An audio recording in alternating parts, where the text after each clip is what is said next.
먼저 시라그 등장 배경에 대해서 알아보도록 하겠습니다. 그때는 성리학이 발달을 하였는데 당시 학문이 실생활의 문제를 해결하는 데만 한계가 있었습니다. 그래서 현실 문제에 적극적인 관심을 기울이고 이를 해결할 수 있는 실학이 등장하게 되었습니다. 실학 중요하겠죠? 그러면 실학에는 어떤 분야가 있었냐면 농업, 상공업, 역사와 문화 등을 활발하게 연구를 하였습니다. 그래서 먼저 토지 제도를 바꾸어서 그리고 새로운 농사법을 보급해야 한다 주장하는 분들이 있었고, 그 다음에 관리는 백성 위해서 정치를 바르게 해야 한다 주장하시는 분들이 있었고, 우리의 것을 연구해야 한다 하시는 분이 계셨고, 그리고 서양의 문물과 기술을 적극적으로 받아들이는 청을 배워야 한다는 분들이 계셨습니다. 이분들이 주장한 것은 새로운 기술이나 공업, 상공업에 관련된 것이었죠. 그러면 실학자들에 대해서 알아보도록 하겠습니다. 먼저 제일 유명하신 분이 정약용이시거든요.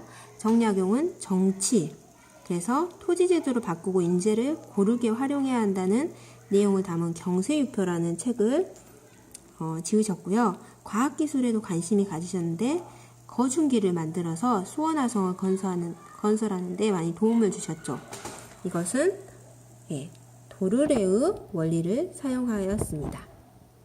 그래서 10년 동안 걸릴 것을 한 2년 9개월 그래서 한 3년이 안 걸리게 그래서 다 짓는 데 도움이 이제 되는 도구였죠. 그리고 건축에도 관심이 많으셔가지고 수원화성을 건설하는 데도 많이 도움을 주셨습니다.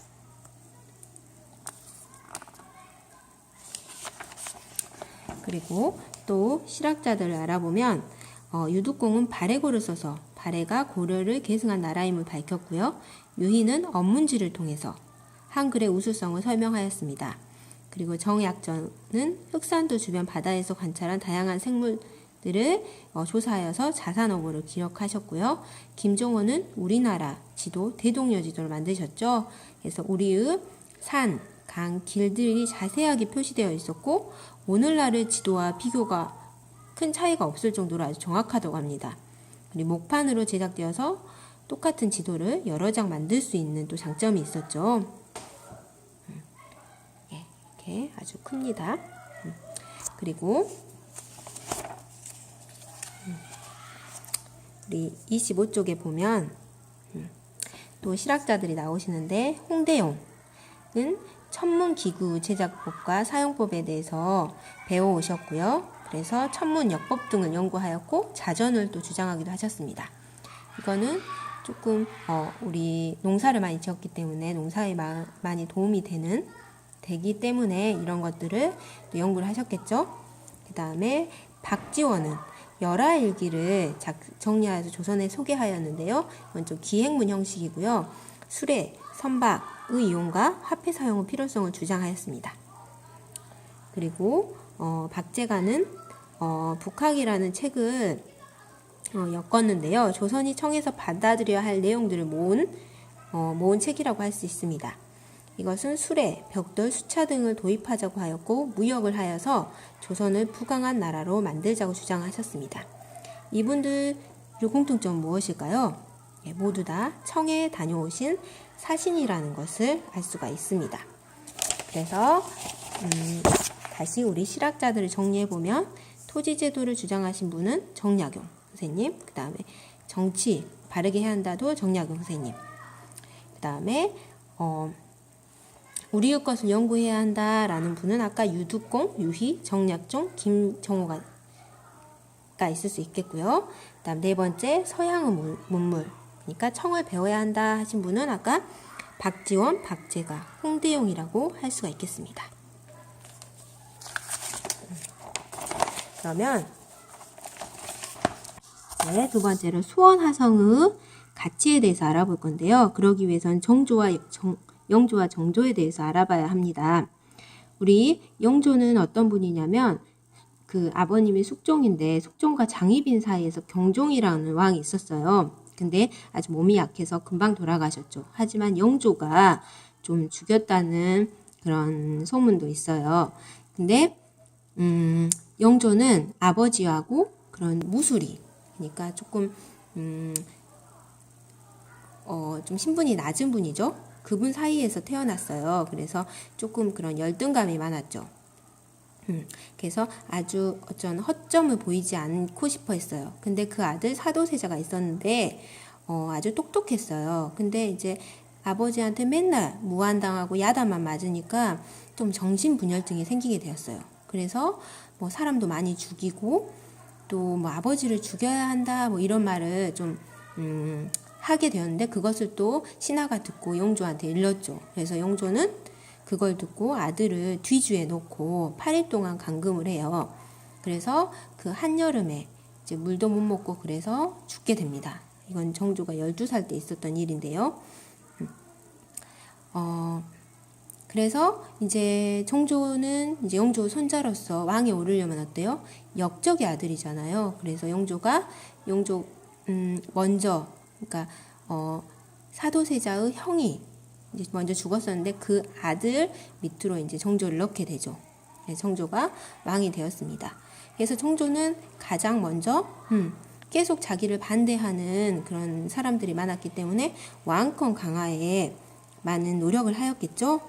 그래서 왕권 강화를 위해서 어떤 노력을 하였는지 보면 탕평책을 실시하여서 인재를 고루 등용하였습니다. 우리 세종대왕이 그런 장영실 같은 그냥 노비 출신의 사람도 등용한 것처럼, 그래서 자기를 이렇게 받쳐줄 수 있는 그런 인재를 등용하였고요. 규장각을 설치해서 인재들과 학문을 연구하였죠.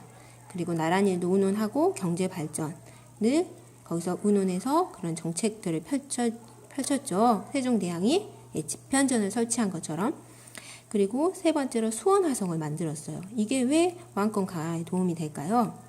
수원은 아버지의 묘가 있는 인근에 있었고요. 그리고 교통과 그 다음 상업이 많이 발달한 곳이었죠. 정조는 서울에서 그 자신을 반대하는 그런 신하들이 많이 있었기 때문에 거기를 벗어나고 싶었어요. 제일 적당한 곳이 수원이었고요. 그래서 이렇게 신도시를 건설하여서 군사, 상업의 중심지로 만들려고 하였죠. 그러니까 자신들을 잘 따르는 곳에서 새로 시작하고 싶었습니다. 그리고 수원화성은 이렇게 좀 군사와 왜 상업의 중심지냐면 이렇게 화포로 방어할 수 있도록 하였고요. 또 적들을 방어할 수 있도록 튼튼하게 건설하였고요. 그 다음에 주변을 감시하는 전망대가 있었기 때문에 좀 군사에 많이 도움이 되는 그런 방식으로 만들어졌고요. 그 다음에 하천이 범람하지 않도록 물을 높낮이를 조절하는 구실을 하였기 때문에 좀 과학적으로 건설되었고, 또 수원화성을 만드는데 뭐를 사용했죠? 거중기를 사용했기 때문에 되게 과학적으로 건설되었다라고 할 수가 있겠습니다. 이해되시죠? 그리고 이제 새로운 문물 수용에 대해서 알아보면 중국에 다녀온 사신들이 세계 지도, 과학 기술에 대한 서적, 화포, 자명종, 천리경 같은 서양 문물을 들여와서 소개하였거든요. 이것은 어때요? 더 생활에 많이 도움이 되고 또 사람들의 세계관이 바뀌게 되는 그런 영향을 끼쳤는데요. 자명종을 들여왔어요. 자경루가 우리가 있었죠? 이거는 교실의 3분의 1 크기였대요. 너무 크죠? 그런데 이거 아주 조그마면서 정확해요. 사람들이 생활에 더 편리하게 되었고요.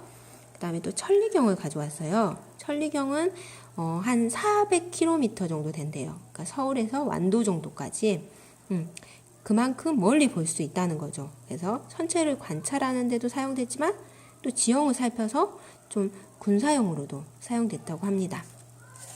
그 다음에 또 전기에는 혼일, 강리, 대국, 도지도라는 게 있었어요. 이것은 어때요? 중국을 가장 크게 그렸죠. 그리고 그 다음에 큰 게 우리나라였죠. 그래서 중국이 세계의 중심이다라는 생각이 있었고요. 또 우리나라도 큰 나라로 생각했기 때문에 우리나라에 좀 자부심이 있다는 것을 알 수 있습니다. 그 다음 후기에는 고려만국 전도가 들어왔어요. 그래서 이제 세계를 원으로 표시하였고 지금과 비슷한 그런 지도라고, 세계 지도라고 할 수 있습니다. 그래서 중국만이 중심이 아니라 더 넓은 세계가 있음을 깨닫는 계기가 되었습니다. 그 다음에 이제 중국을 다녀온 사신들을 통해서 천주교가 소개되었는데요. 서양의 학문 하나로 받아들여 서학이라고 불렸어요. 근데 이것은 상민과 부녀자에게 널리 퍼졌죠. 그 이유는 무엇이었을까요? 예, 인간 평등 사상 때문이었죠. 이런 양반이 나하고 똑같다고 그러고, 또 남녀 차별이 있었는데 남자와 나는 평등하다고 하니까 상민과 부녀자에게 널리 퍼지게 되었고요. 그리고 이때는 유교를 중시했는데 여기서 우상 숭배라고 제사를 거부해요. 그래서 유교 질서를 무너뜨릴 수 있다는 이유로 천주교는 금지되고 탄압되었습니다. 오늘도 이렇게 밑줄 긋고 또 별표도 쳐오고 공부해 온 후에 내 선생님과 같이 또 복습해 보도록 하겠습니다. 이상으로 마치도록 하겠습니다.